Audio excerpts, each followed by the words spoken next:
No? 6 p.m., so I'll call the meeting to order, and the first item of business is adoption of the agenda. Do I have a mover? Councillor Finch. Moved by Councillor Finch, seconded by Councillor Mitchell, that the agenda be adopted and printed as circulated. Is there any discussion? All those in favor? Opposed? That is carried. Having adopted the agenda, are there any declarations of pecuniary interest and the general nature thereof? Not seeing any. Do I have a mover for the minutes? Councillor Finch. Moved by Councillor Finch, seconded by Councillor Mitchell, that the minutes from the October 1st, 2025 council meeting be adopted and printed as circulated. Is there any discussion? All those in favor? Opposed? That is carried. No public comment period submitted. No public meetings or drainage meetings. Delegation, 6 p.m. Michael Seeds regarding Happy Hills zoning enforcement. I'll invite you to come up to the desk there. If you push the button to make sure the red light is on, then everybody will be able to hear you. Yep, either one of them, whatever one you want. Just make sure that red light is lit up when you're talking, so that everybody can hear, especially on YouTube.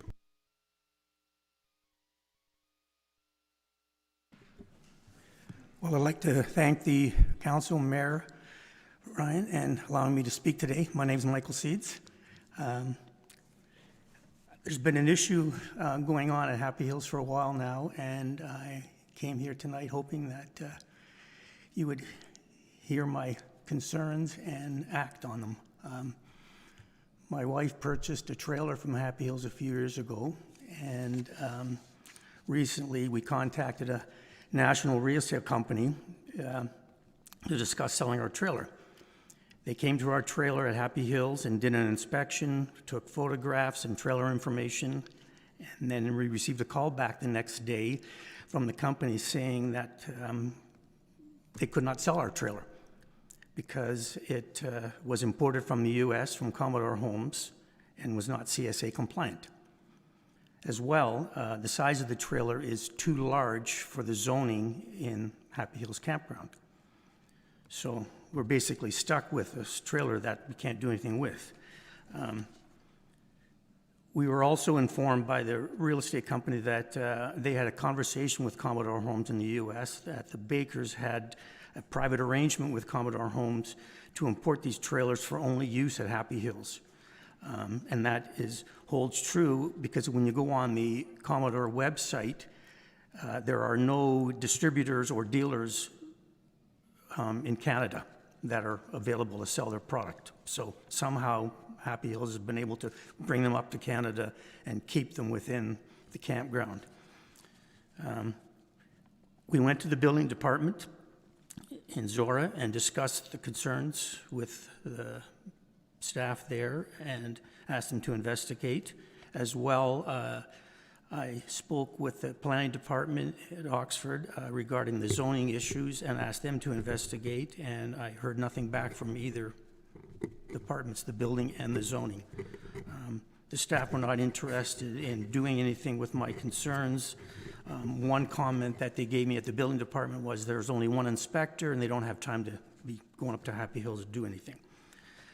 We also had a phone call conversation with the manager of building services at Zorra, and he wasn't really committed to doing anything with my concerns or acting on anything. So in June, we approached the Bakers and asked them to clarify these violations, and they stated everything was okay as long as the trailer stayed in Happy Hills. So back in June, I contacted the mayor, you, and asked for assistance and was told to file online complaints, which I did for both violations. I heard no results from either complaint. And again, I contacted the mayor, you, Ryan, in September and asked for assistance. And in your email response, I was told to expect a response by the end of the week. Again, nothing happened. No word, no nothing. So when I stated that I would escalate this issue to the Zorra Council, your comments were, there's no higher authority than the Zorra Council.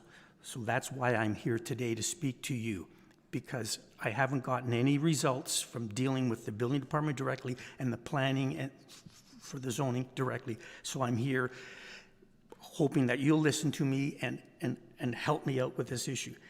The Baker family has ignored these bylaws and building code rules for over 10 years that I can confirm. And I'm here speaking on behalf of over 30 owners that have these Commodore trailers in Happy Hills. So it's not an isolated situation. This has been going on for many years and nothing has been done about it. I don't understand how they can put oversized trailers, because when I did my homework, Happy Hills was originally a campground, and they started out with just travel trailers, and then they graduated to park model trailers, and now they can put just about anything there because there basically is no enforcement for any of the trailers they put on the property. And I may comment that also it was always stated to me by the late John Baker that it was my park, my rules. So he really didn't care about anything that was, as far as the Zorra Township or anybody else's rules.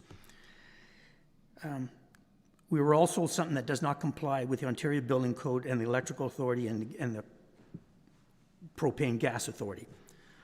All the correspondence I have received so far details investigations are protected by the Privacy Act, but what I would like to appreciate having is knowing that there is some sort of action or results being done. I realize you can't share everything with me, but it would be nice just to get a reply from somebody saying, yes, we're acting on this and we're doing something about it. Coming from an industry myself that's very highly regulated and enforced, it troubles me when these concerns for possible harm and serious injury are ignored, because we created these Canadian Standard Association rules and regulations to safeguard the people in this country. And when you can bring something into the country from the US and they don't comply with the CSA regulations, there is a chance for possible injury and death, because the electrical's not up to code, the gas system's not up to code, and then the other issue is because they haven't been enforcing any building code things at the park as well, I have noticed a lot of construction there that doesn't meet the Ontario Building Code, and again, there's room for injury or harm to people, and it just goes by the wayside. So I'm here to ask Zorra Council to direct the Building Department and the Planning Department to strictly enforce your rules as they pertain right now on the books. And I would expect a positive response from the council regarding my concerns, because I'm at my wit's end. I don't know what else to do to try and get some action or some results. So thank you for your time. I'll just a couple comments before I ask council if they have questions. So it sounds like at least part of your concerns might be around purchase and sale, and therefore probably a civil matter between yourself and Happy Hills. And so those portions of it, I would suggest that council will not be engaging in at all, because we're not party to that. The other part on your specific request about directing building and planning staff to strictly enforce existing bylaws, I think it's always the expectation of council that staff enforce our bylaws. I would suggest it's almost never our intention that they strictly enforce them.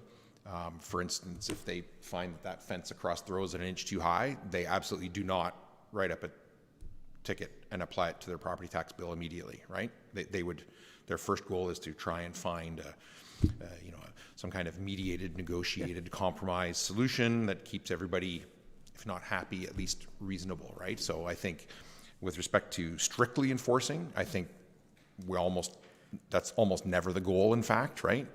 The goal with bylaw, despite what many people think, is not that we would want to collect the fines. The goal is that people don't break them. So when we find someone has broken one, the goal isn't like, great, let's go. But because there has been no enforcement with the zoning, they're putting in huge trailers on the property now with no consequences. And it's not just like it's happened once or twice. There's, it's ongoing. Multiple people are doing it. I could understand. I appreciate what you commented to me back in June about you leave it up to their professional judgment when they do this. But I can see someone turning a blind eye or being a little lenient with one or two cases, but not an ongoing regular occurrence. It's almost as though there's been zero enforcement with the size of the trailers at the park, and also the building. I mean, it's just. I look at it and I go, gee, somebody could get hurt here, and nothing gets done about it. So the other part of bylaw enforcement is that we are bound by the Privacy Act, right? And so some of the things that we do, you know, I'm not familiar with this one because it's honestly like the integrity commissioner is very clear that it's best practice for councils and individual members of council to not be involved in bylaw enforcement because we don't want it to be political, right? But I know there are situations where staff are doing things and they're working with the property owner on a bylaw enforcement issue, and the complainant may never find out what has gone on because there are privacy issues around Right. like that are legally binding on the corporation of the township, right? So staff are frequently very limited as to what kind of update they can actually give to somebody, because again, the bylaw enforcement is not done on behalf of a resident complainant, it's done on behalf of the corporation, the 9,000 people who are residents of the township, of the corporation, right? So it's not necessarily a report back to the complainant to say, you know, whatever, the fence is being lowered or whatever the case may be.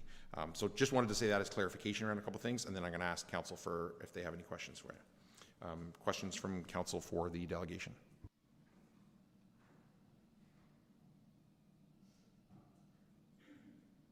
Deputy Mayor.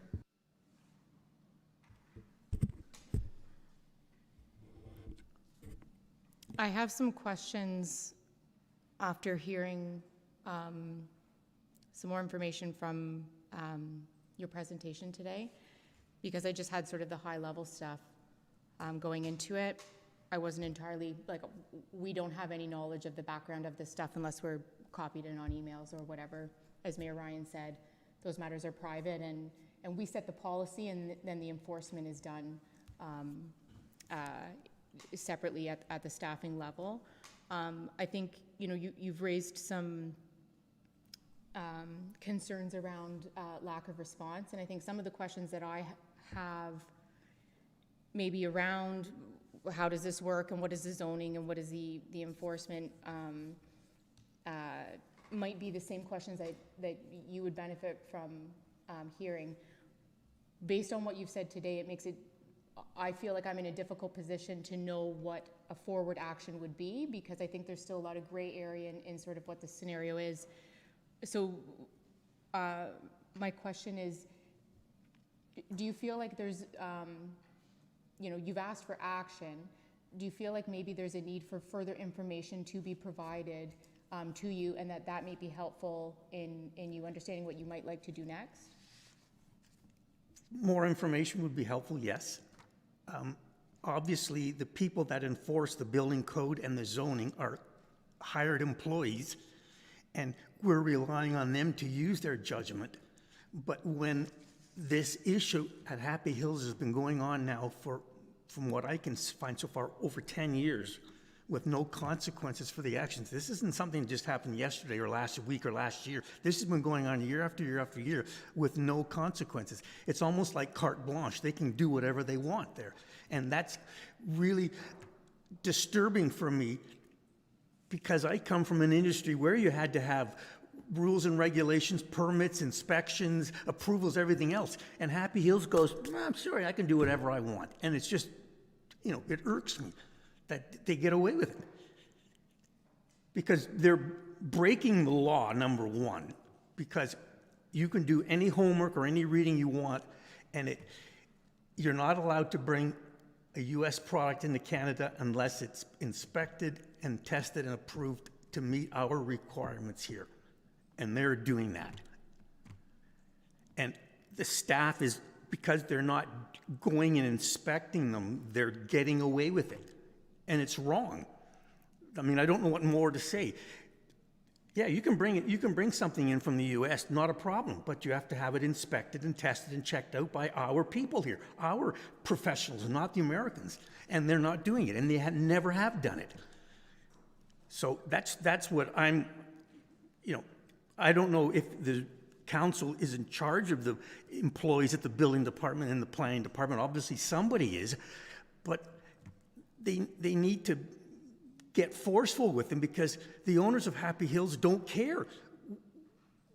They're just doing it on a regular basis and getting away with it. And I pray to God nothing happens one day, but you know, Murphy's Law, if it can happen, it will happen. And somebody's going to get hurt or somebody's going to get killed. And it would be a sad day to know that I could have stopped it or at least corrected it, and I just, washed my hands of the issue. I can't sit by quietly. I was a very trained and proven professional in the construction industry. I'm not allowed to sit by idly and watch violations take place. It's against my code of ethics. I can't just, don't worry about it. It doesn't matter, but it does. When I see someone breaking the law and not doing something about it, then I'm complacent and I'm just as guilty as them. And I'm not allowed to do that. I have a conscience, and I can't sit by with my conscience and watch them do this over and over again with no consequences, no results.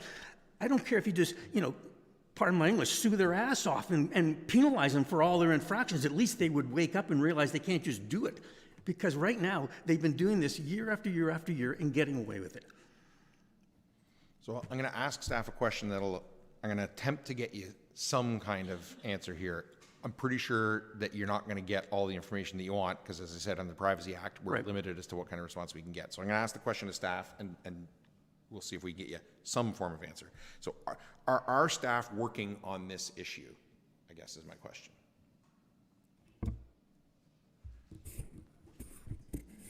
Marcus? Yes, we are. I appreciate this being brought forward. This is how we deal with issues that need to be dealt with. We are moving forward with this issue, and I'm sure I can get back in touch with Mr. Seeds and possibly tomorrow and give him a little more information if needed. Do I think, in the context of the intention of bylaw enforcement is to enforce bylaws in the interest of the municipality, not in the interest of any one individual property owner, resident. And in the context of the Freedom of Information Act and how much information can be shared, I think you just heard from the chief building official that they are working on this issue.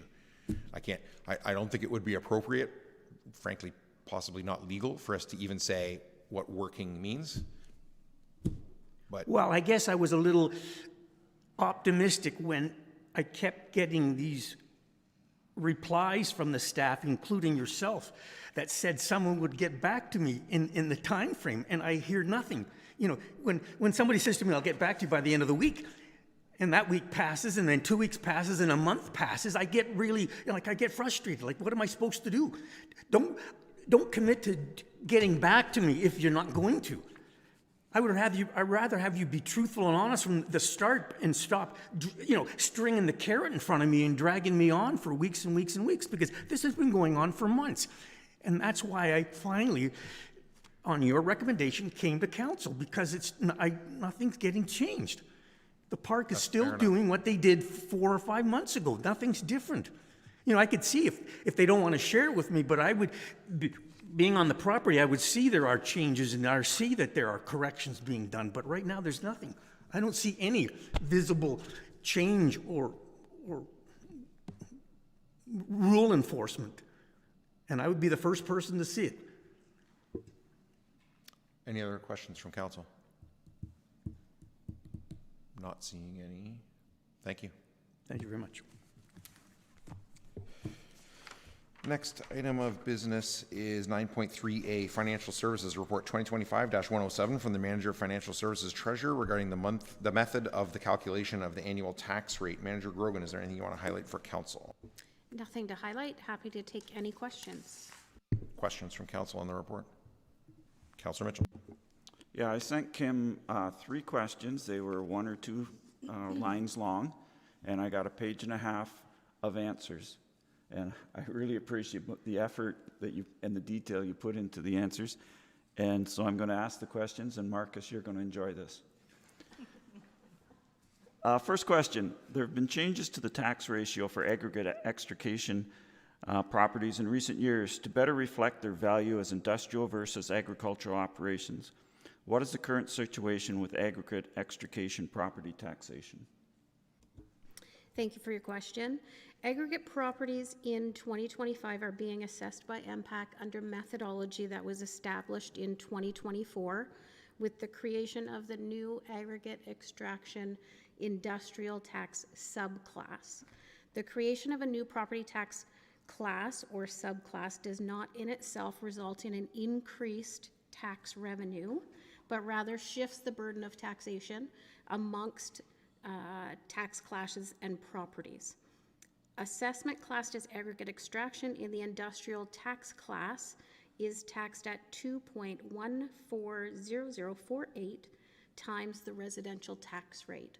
So that number is the tax ratio that we apply to the assessment that falls within that aggregate extraction tax class. My second question was, are inactive aggregate pits taxed at the full tax ratio or at a lower tax rate? This one gets complicated. Inactive aggregate pits are taxed based on the use of the property. So MPACT refers back to their methodology guide, which establishes certain criteria. So I'll run through kind of the most common criteria of land that could have been extracted and is now considered inactive. So land that's being farmed and is eligible for the farm property tax class program is in the farm property class. So the farm property tax class is taxed at 0.2177 times the residential tax rate. That's all farmland. Land that has been fully extracted is not being used for extraction or stockpiling, but that has not been rehabilitated falls within the residential property tax class.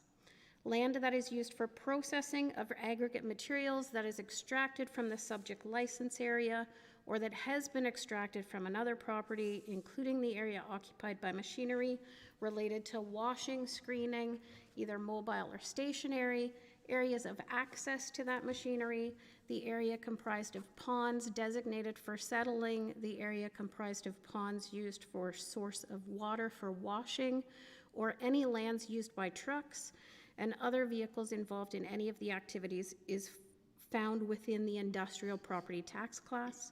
That aggregate extraction tax class again is taxed at 2.14 times the residential tax rate. Land that is used for the movement of machinery, vehicles, trucks, equipment, stackers, screening machinery, either mobile or stationary, that is related to excavating, extracting, processing, and stockpiling. That land is included in the industrial property tax class and again is taxed at 2.14 times, the residential tax rate. Lands that used for the processing of aggregate material that is extracted from the subject license area or that has been extracted from another property, including the area occupied by machinery related to washing or screening, either mobile or stationary, the areas of access to that machinery, the area comprised of ponds designated for settling, the area comprised of ponds used for source of water for washing, or any lands used by trucks and other vehicles involved in any of the activities is included in the industrial property tax class. Again, taxed at 2.14 times the residential tax rate. Roadways that are used at any time in connection with any of the activities, either exclusively or non-exclusively, is in that same industrial property tax class. The aggregate extraction tax class, again, is taxed at 2.14 times the residential tax rate. So as that demonstrates, the methodology and establishment of assessment for aggregate-related properties is extremely detailed and complicated. And my last question is, how much property tax revenue did Zorra Township receive from the aggregate extraction in 2025? So the 2025 assessment rule provided by MPAC included assessment in that new aggregate extraction class that totaled $24,943,200. That assessment raised tax dollars in Zorra of $351,665. Again, the creation of this new property tax class does not in itself result in increased tax revenues for the municipality, but rather shifts the burden of taxation amongst properties. Well, thanks, Kim. And I've had aggregate pit owners talk to me about they're not happy with the new taxation, but I think we all agree around the horseshoe that what Kim just talked about in detail is that industrial land that's used for industrial production, which aggregate is being taxed at an industrial type rate. And when it's not being used, when it's being farmed, it's at agriculture rate, and when it's done being active, it's at a residential rate, so there's 3 different. But once again, Kim points out that when it comes to taxation, the questions are easy, simple, the answers are very complicated, and I appreciate the answers. Thank you. Any other questions on the report? Do I have a mover? Councillor Finch. Moved by Councillor Finch, seconded by Councillor Mitchell, that report 2025-107 from Manager of Finance Services and Treasurers be received and filed for information purposes only. Is there any discussion? Councillor Mitchell. Once again, thanks to Kim for the report in whole. My questions were very specific, but I'd like to draw our attention to the 2 charts that are included. And the chart on, the first chart on our levy increases shows that 5 of the last 8 budgets, Zorra's tax levy increase has been between 2 to 6.1 times the rate of CPI inflation. And the 3 years that were outliers to that were 20, 21, and 22, which were during COVID. And then during that time, we had some savings because our arenas were shut down. We had some operational savings, not a whole lot. But we also had considerable provincial government funding come to us because of COVID, which helped with some of our taxation situations that we didn't have to raise our taxes as much during those 3 budgets. The other chart is the tax bill chart, which compares us to area municipalities, which I found interesting. Now, few things there was that the lowest total tax bills were rural municipalities, and I will note that the one that is the lowest of all, South Perth, does not have any service villages, doesn't have any arenas, and doesn't have any fire department. So that, I think, goes a long way as to why they have comparatively lower tax bills than the other municipalities. And the 5 highest are towns and cities, which I think generally have more intensive infrastructure. They have some form of public transit, and they also are more likely to be involved in social services and funding social services than the rural townships are.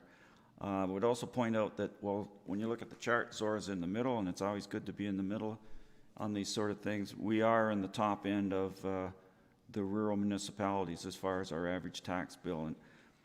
And I'm pointing this out not because I'm pointing fingers at anybody, because I voted for 7 of those budgets too, and I think they were solid budgets. There were good arguments for every dollar we spent. I don't think they were in any way irresponsible, but I do think as next month we get into the 2026 budget, that those are things I just like to point out that we should have in the back of our minds, that times are tough, and if we've been responsible before, but now we maybe have to be a little more responsible as we look at the next budget. So that's just some points I wanted to point out. Any other discussion? Deputy Mayor. Yeah, I'm going to agree with you on those charts. They were my favorite part of the report. I like everything else because I absolutely rely on the annual reminder of what all of the language means when looking at a budget. And seeing where we are in relation to the municipalities around us is always a great context. And then thinking about what our service levels are in relation to those municipalities.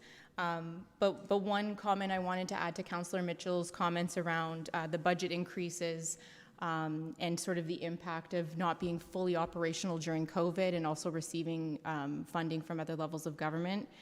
I think what we're also seeing reflected in this historical context of budget increases is also the rolling out and awareness of financial long-term planning strategies, and that as we have been mandated and exploring these tools of asset management, We have found areas within our reserves that were not sufficient enough for what we were doing the best with what we could in previous budgets.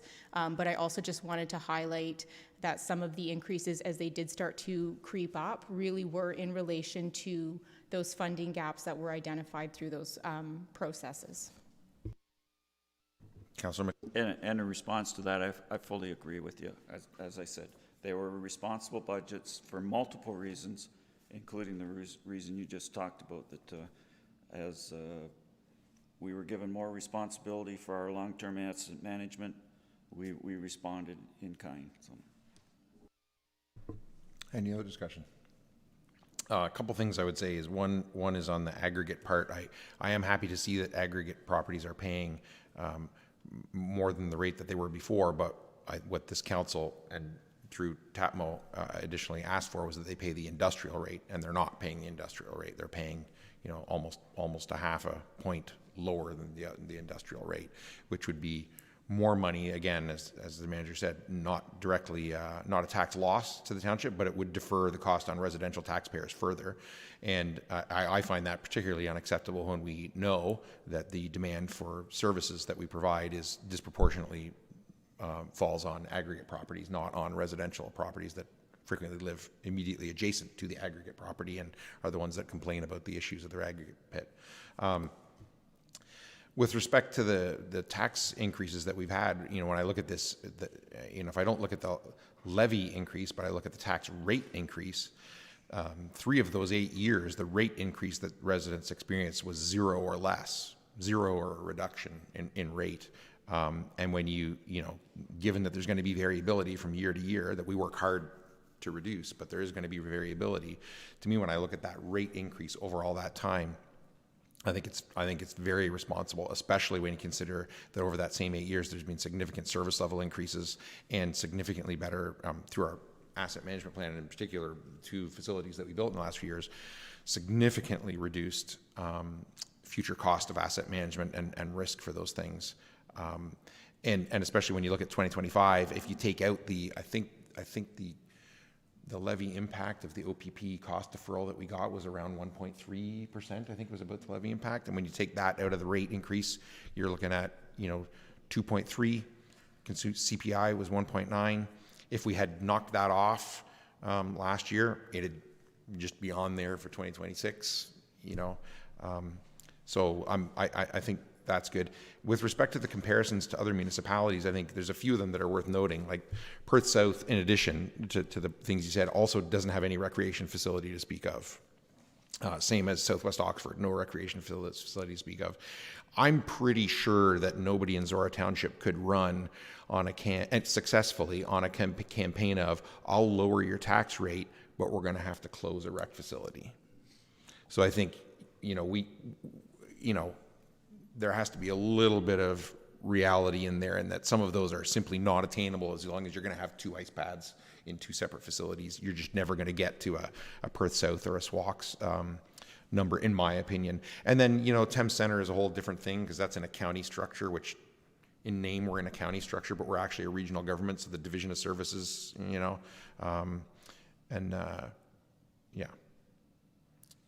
I'll leave it there. Anyone else? Councillor Mitchell. Yeah, those are all valid points, and I think I'm in agreement with it that, as I pointed out about South Perth, they don't provide the same level of service that we do on several areas and for numerous reasons.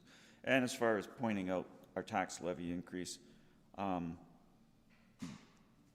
we don't have full control over the tax rate because that's so dependent on assessment growth.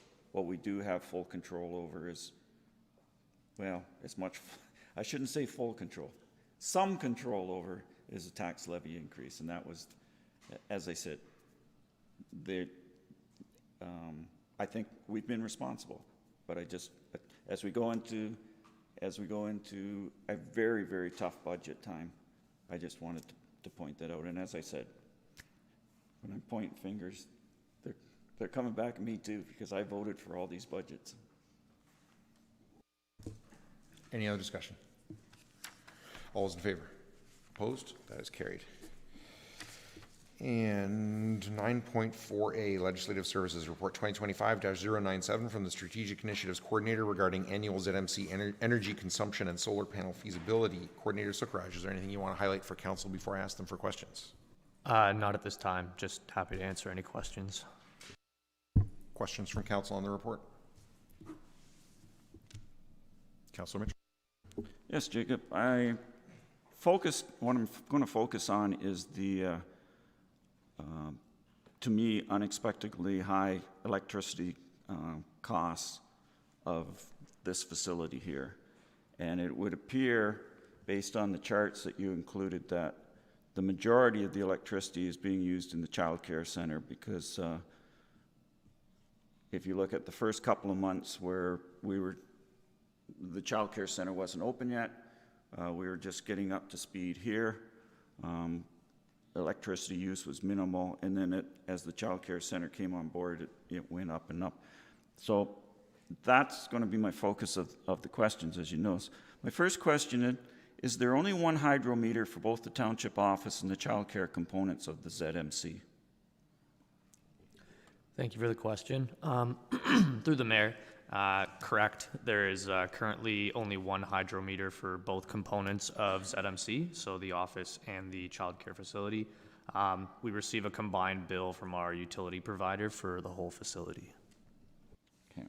So that basically answers my second question, that according to our contract with the YMCA to operate the child care facility, we're responsible for all utilities, including hydro. That is also correct. So utilities are currently being paid by the township for both components of ZMC, with the township receiving some cost recovery from the rent charged to the daycare. According to the lease agreement, Zorra shall be responsible for providing heat, hydro, water, garbage removal, snow removal, and any other utility which is available at the premises generally. Rent provided to be paid shall be gross to Zorra and inclusive of all taxes, costs, and charges arising from or relating to the premises. Staff are in the process of reviewing the agreement and potential energy reduction measures, considering the utility costs are higher than expected at the time the agreement was finalized. Okay. And along that line, what's the annual rent paid by the YMCA to the township? According to the lease, the rent is $58,000 annually, subject to an annual CPI adjustment. The contract stipulates that the rent calculation is determined on a yearly rent fee based on an interior square footage of 7,301 and an outdoor play area of 5,822 square feet. Now, when we had the report on the ZMF, and we found out that the hydro costs were a lot higher than we thought they were going to be there was talk that there was certain equipment that could be added or adjusted, and also some operational procedures that could be changed to reduce that demand. Is there anything that can be done like that with this building? Great question.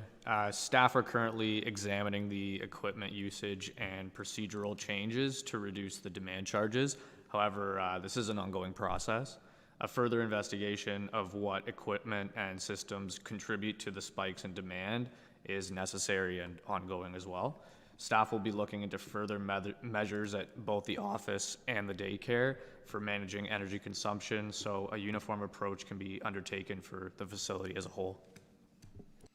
And my last question, in the 2025 capital budget, there was $325,000 allocated for the ZMC solar panels to be funded by $81,250 from reserves and $243,750 from other.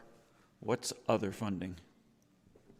Yeah, the additional $243,750 under the other funding refers to potential grant opportunities, of which staff are conducting ongoing searches through different avenues such as the Green Municipal Fund and the Save on Energy retrofit program.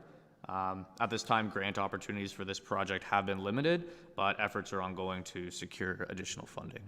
Okay. Thanks, Jacob. Any other questions on the report?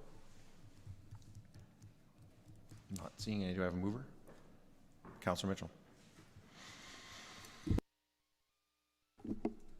Moved by Councillor Mitchell, seconded by Councillor Finch, that the report 2025-097 from the Strategic Initiatives Coordinator be received and filed for information purposes only. Is there any discussion? Councillor Mitchell? Yeah, a few comments, and I think, like with the ZMF report on electricity charges, this one is disappointing and frustrating that it's as high as it is. I would think that one of the first steps we should look at is installing a separate meter so that between the two components, so that we can better identify where the electricity is being used. Jacob, in his answers, referred to a number of follow-up steps that staff are working on now, and I would hope at some point there'd be a report coming back about the childcare operation cost relative what they are for the township, and that I think we have a 5-year contract, but at some point, perhaps when we renegotiate, that we take a closer look at what the total utility costs are. You know, it looked pretty good at $58,000 rent, but if it's not covering utilities, I think that we would have renegotiated that contract if we'd known that utility costs were going to be that high. And as far as the solar panels on this building, I supported putting the solar panels on the ZMF and at some point on the ZMC, but at the time I didn't know that the cost of the electricity is only reduced by basically 50%. I was thinking, produce your own hydro, put it in the grid, it may be a 10% of the cost, or like a 90%, 95% reduction, but as it turns out, it's not. The demand costs are still significant, even though we made a huge capital investment at the ZMF. We will need further update of what it would cost to put panels on this roof, and I believe in the report it says that even if this was fully paneled, we'd still have to come up with some more panels somewhere to fully do this. So if our savings is only 50% of our electricity cost, and it's going to cost us $400,000 to $500,000 to do it, I think financially that's a much tougher call than it was before we learned these this factors. And the other thing is, it amazed me that we didn't get $1 million for green energy program on the ZMF. We got a little bit. It was, I don't know, 150 or something like that. And it's equally amazing that there's no green energy programs that we would qualify for. So it's not as highly publicized now as it was a few years ago, but there was all these green energy programs out there where there were supposed to be billions of dollars handed out to peoples and agencies and companies that were going green. But we find that we've built a structure that should be the prime example of a green energy building that qualifies, and we don't qualify. So when you consider that producing your own electricity doesn't create the savings that we thought, or at least I thought, and that we don't qualify for grants, and especially when we look at the funding that was penciled in to put solar panels on here, and 200 and whatever the number was, 240,000 or something like that, was based on grants that aren't out there.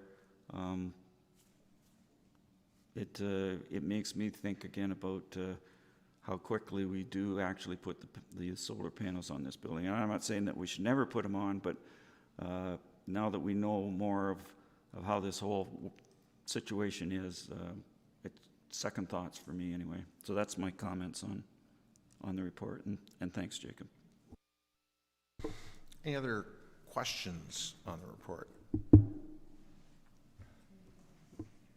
Oh, I did? Oh, apologies then. I have to do that to Mayberry all the time. Any other questions? Any other comments? I just wanted to clarify the lease for the, with the daycare is actually for 10 years. I know you mentioned the 5, just wanted to clarify that. I also wanted to mention that I think even though the solar incentives have been kind of few and far between, we've, as staff, also learned a lot about the process for applying for these grants, and in being in contact with a lot of the application coordinators and all of that, they've given us some steps that will really help us, I think, strengthen our applications. It's just there's a lot of specifics that go into everything that you're not really anticipating at first. Like you said, you look at this building and you think, wow, funding should just be flying in. But sometimes we need to do these additional assessments or studies or plans. But that being said, I'm pretty optimistic that we'll find something eventually. Thanks for clarifying that. The 5 years, I didn't do my research on that. I forgot that it was a 10-year contract, which means that if we need to find cost savings, it's all the more important that we won't be able to renegotiate for quite some time. And I do have full confidence in staff that you're beating every bush to find potential grants, but the funding that we had penciled into the budget was heavily dependent on grants. Anyone else?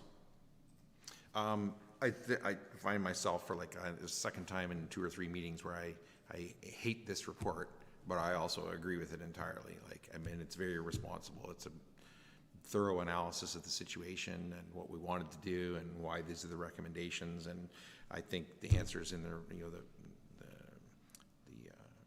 recommended next steps that are happening are all the right things to happen, and we proceed with it. I think like grants come and grants go, right? I mean, that's one of the problems with grants with other levels of government, is that in a lot of cases they're highly non-transparent and non-dependable. Nature of the beast. It seems to me, at a surface level calculation though, that the demand charges are the single biggest factor here, as they were with the ZMF. And if the demand charges can be mitigated, then you're back to like a predictable electricity demand, small d demand, not capital D demand charge, and then you can more predictably look at the payback analysis of solar panels, whether that works or not, whether there's a grant or not, whatever. But I mean, that's all outlined in the report, I think, in terms of what the next steps are to understand what the demands are and how we would manage them. And so I think, while I don't like it, it's certainly not, it's not the world's job to provide me a world that I like, and it's certainly not staff's job to make it me like it. The facts are the facts, and that is what it is, and that's how council should be making its decisions. So I think this is, while I don't like it, a good report, and I'm happy to receive and file it and let staff get back to their work on it. I would add also, though, that this is again also the value of having good staff who go away and say, I know you wanted to do this, council, but actually I've analyzed it, and maybe you want to pause and look at this a different way and let us do some more work, as opposed to council just sort of bloody-mindedly going ahead. And so there's value in having staff to help us understand those things and how to proceed responsibly. So, anyone else before I call the question? All those in favor? Opposed? That is carried.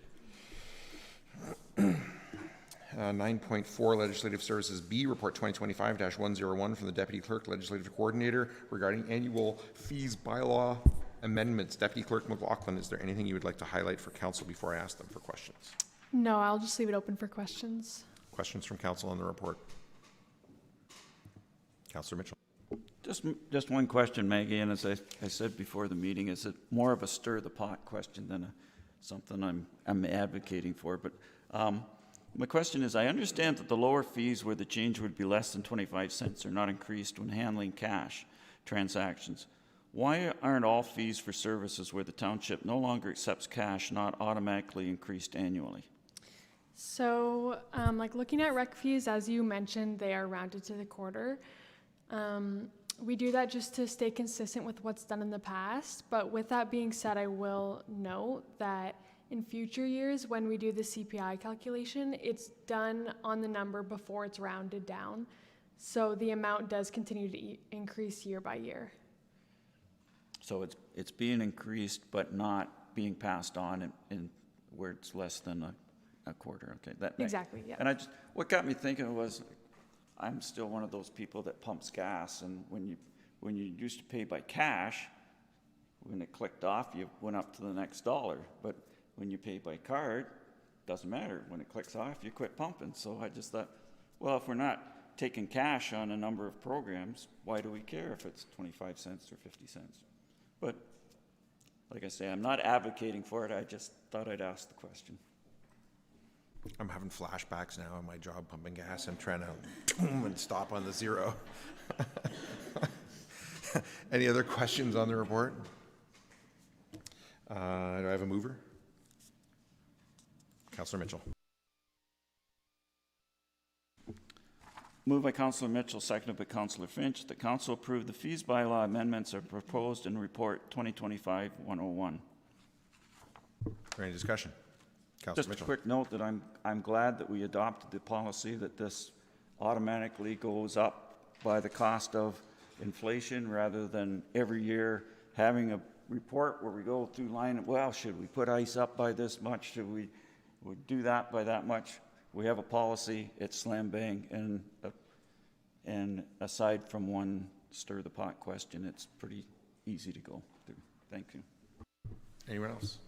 All's in favor? Opposed? That is carried. And item 10, correspondence requiring direction. A, correspondence from the City of Pickering regarding elect respect support resolution. Before I ask for a mover, are there any questions for staff on that correspondence? Do I have a mover? Deputy Mayor. Moved by myself, seconded by Councillor Finch. Whereas democracy is strengthened when all individuals can participate fully, safely, and without discrimination, contributing to the well-being of their communities. And whereas democratic discourse and respectful debate are under pressure across all levels of government, including municipal councils in Ontario.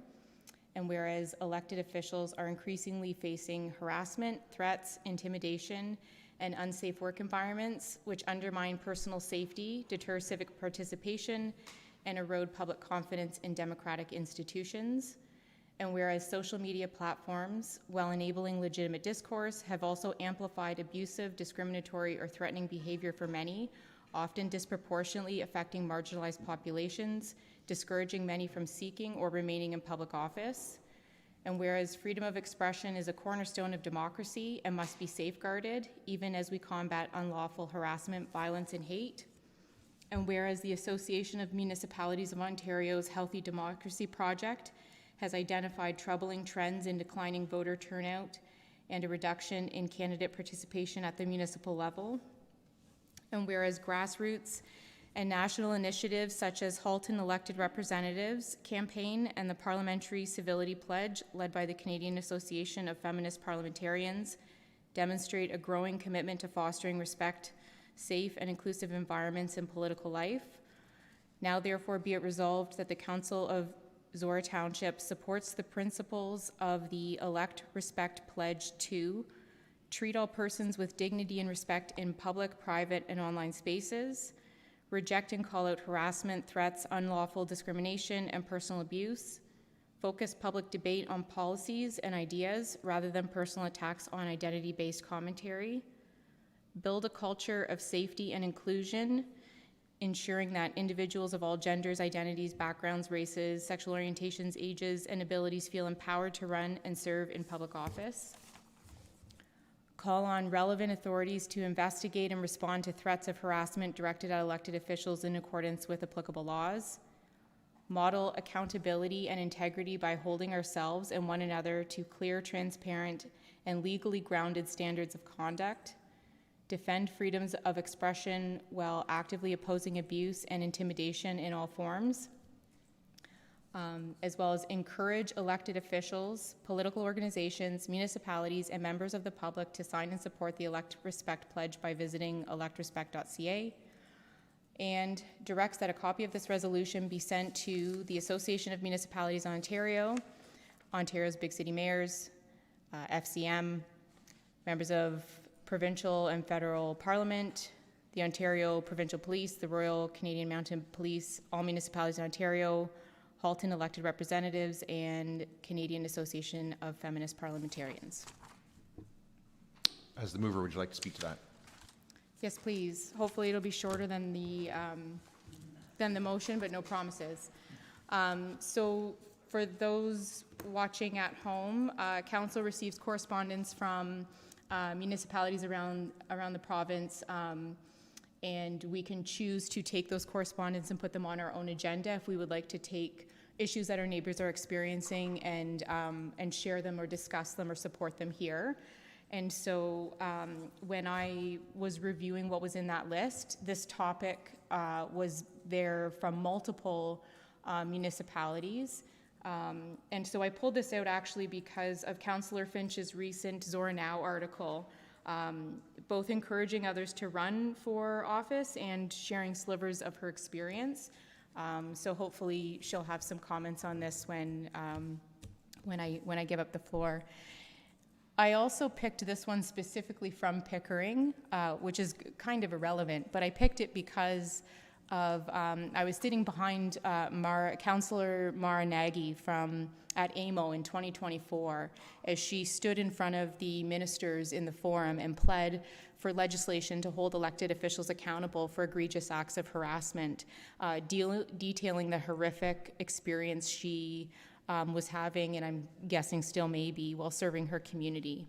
So while legislation discussions and directions are their own separate thing, and very closely tied to it is also how municipal staff are treated by elected officials is another important piece to this. I think this resolution really focuses back to each of us and how we behave, which is an important component of this, and I think also an important focus of that Healthy Democracy Project. In Zorra, we have what we can agree is a fairly positive culture with safe space for healthy debate. So some might think that we don't need to discuss this motion here. But as I think Mayor Ryan often reminds us, it's not by accident that this is the way things are, and it takes ongoing work to maintain this. The reality of increased harassment, threats, and intimidation is something that I struggle with because I have encouraged others to run, and then I've watched them have negative experiences. Not all places are like Zorra Township, both in their councils and their residents, and we cannot let that slip. In this pledge, there's some components that I thought were really important. How we treat each other in all spaces, public, private, and online, but also rejecting and calling out abuse from others. When we're seeing it, how we are responding to that. And a piece that I really liked was focusing debate on policies and ideas and not personal attacks.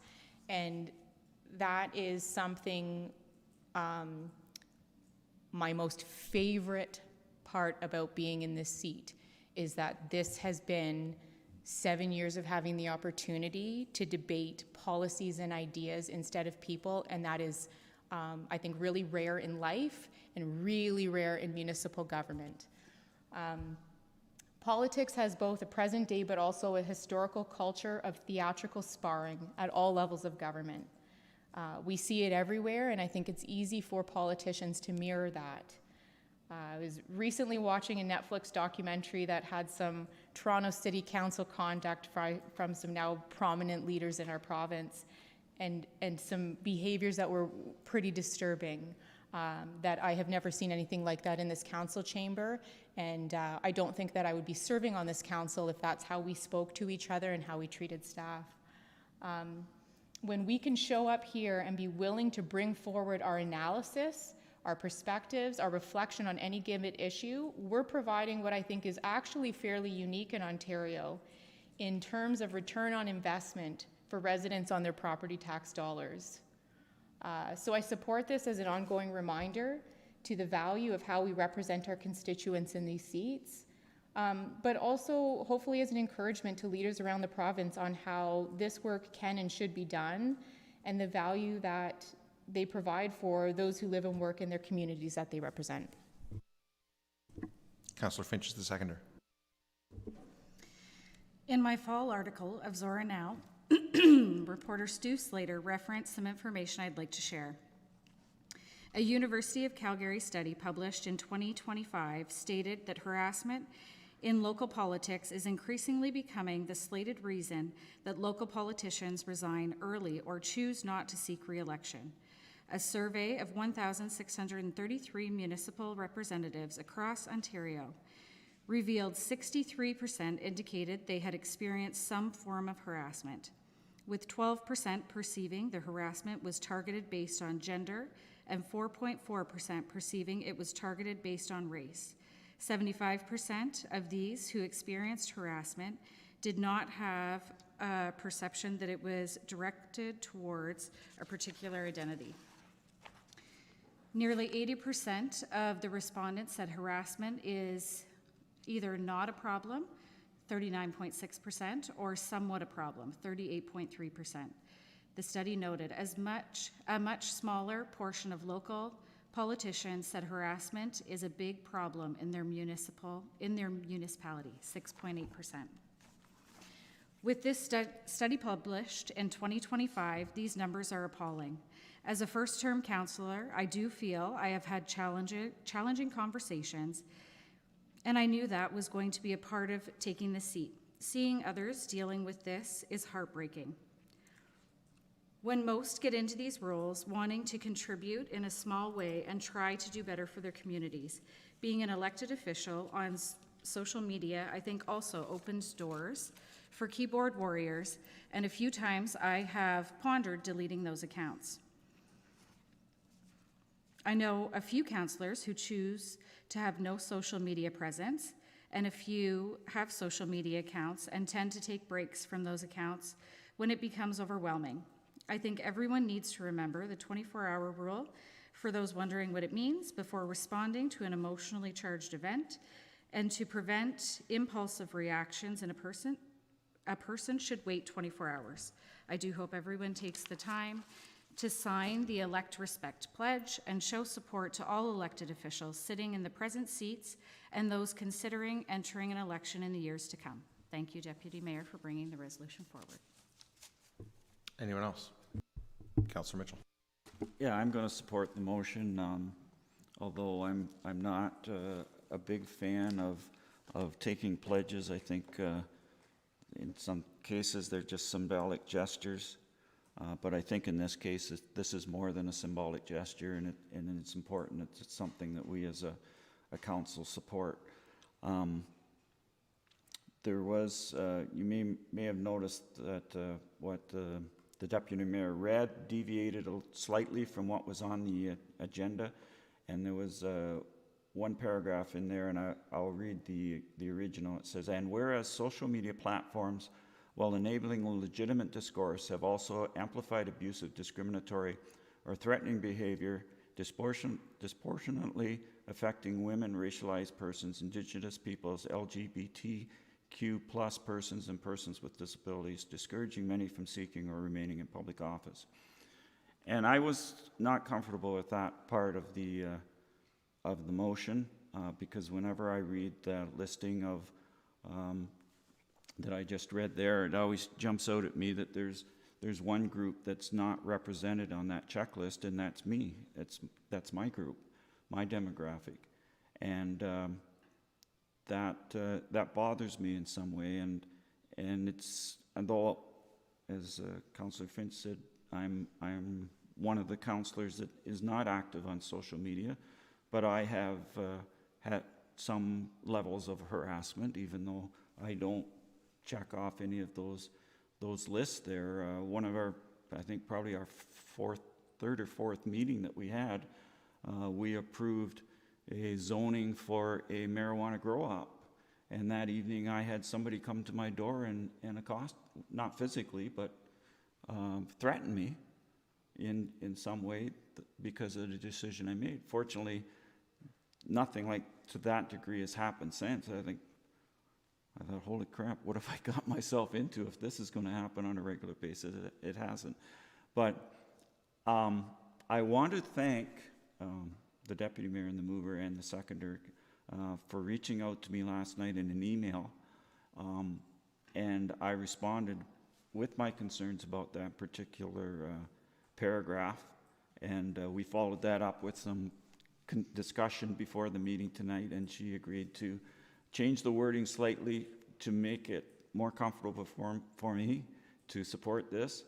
And I think that more than anything else indicates how good functioning we are and that we're actually living this creed that she thought, and to even reach out to me on this, recognizing that I am in a different demographic than the people that are focused here. And that we had a conversation and the wording was changed so that we were both comfortable with what it says. So I really, really want to thank you for that. Anyone else? Certainly since I've been on council, I've had situations where I've been, yelled at and swore at in public by people over decisions that I've made. And I've frequently, when I had the opportunity to respond, said that, presumably you think that I'm not doing a good job and you would like someone to run and do a better job than me. Do you think that the way you're treating me now in public will encourage other people who are here to run to replace me, since that's presumably what you want? I think, I've never got a straight answer from somebody on that, but I think to me the answer is obvious.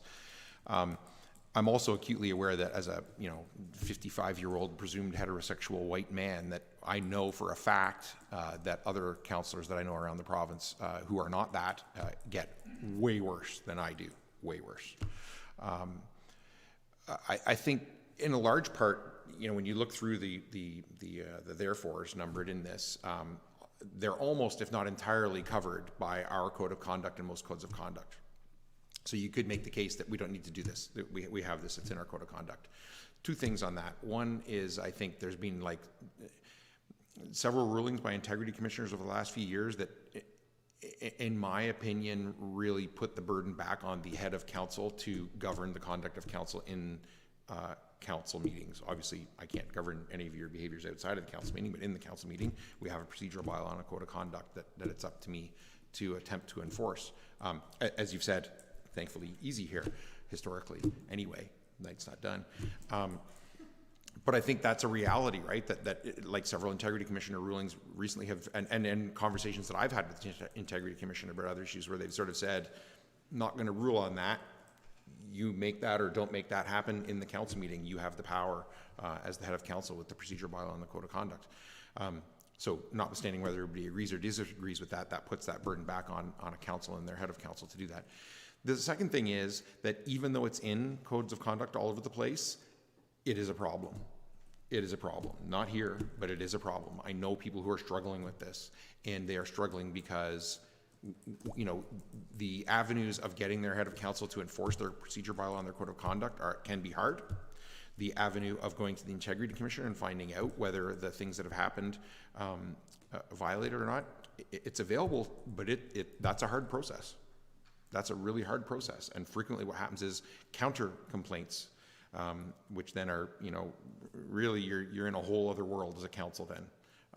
So I think I'm very supportive of this. Western Ontario Wardens Caucus passed this last month, I think.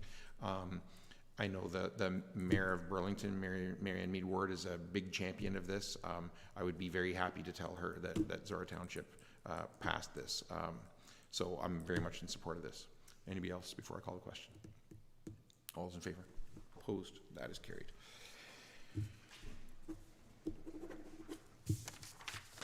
And bylaws. Deputy Mayor. Moved by myself, seconded by Councillor Stewart, that bylaw 43-25 be taken as read a first, second, and third time and finally passed. And further, that the mayor and clerk are hereby authorized to sign the same and affix the corporate seal thereto. Is there any discussion? All those in favor? Opposed? That is carried. And the calendar. Anybody got anything for the calendar or items of community interest? Councillor Finch. October 18th is Wing Night at the Ember Legion, 5 to 8. Also on October 18th, Harrington and Area Community Association is having the Blue Tribute Band at the Harrington Hall from 8 to 11. And October 19th, Knox United Church is having a fall festival for the children ages 4 to 10, 1 to 4. Anybody else have anything? I think that's all I had too, was the Legion and Haka. I have this feeling like there's something else though. but I'm not seeing it, so maybe there isn't. Nobody else? Oh, no, we're back here before Remembrance Day, aren't we? No, we're not. That's what it is. Thank you. Okay, so here at, I think it's 1 p.m. or just after 1. I think it's an odd time. In my calendar, it's at 1 p.m. anyway. Okay, thank you. Here, there's going to be a combined Remembrance Day observance by, I think, Beachville and Ingersoll Legions at that cenotaph right there, for anybody who wants to attend. And I don't think we've heard from Embro Legion yet, have we, on what they want to do? Okay. All right. Anybody else for items of community interest of the calendar? Nothing enclosed. Confirmatory bylaw. Councillor Stewart. Moved by Stewart, second by Grigg, that bylaw 44-25, being a bylaw to confirm the proceedings of council held October 15th, 2025, be read a first, second, and third time this October 15th, 2025, and further that the mayor and clerk are hereby authorized to sign the same and affix the corporate seal thereto. Is there any discussion? All those in favor? Opposed? That is carried. And a motion to adjourn. Moved by Stewart, seconded by Grigg, that this session of council be now adjourned and herewith closed at 7:11 p.m. And the next meeting of council be called for November 5th, 2025 at 9:30 a.m. in the council chambers at the Zorra Municipal Center. Is there any discussion? All those in favor? Opposed? That is carried. We are adjourned.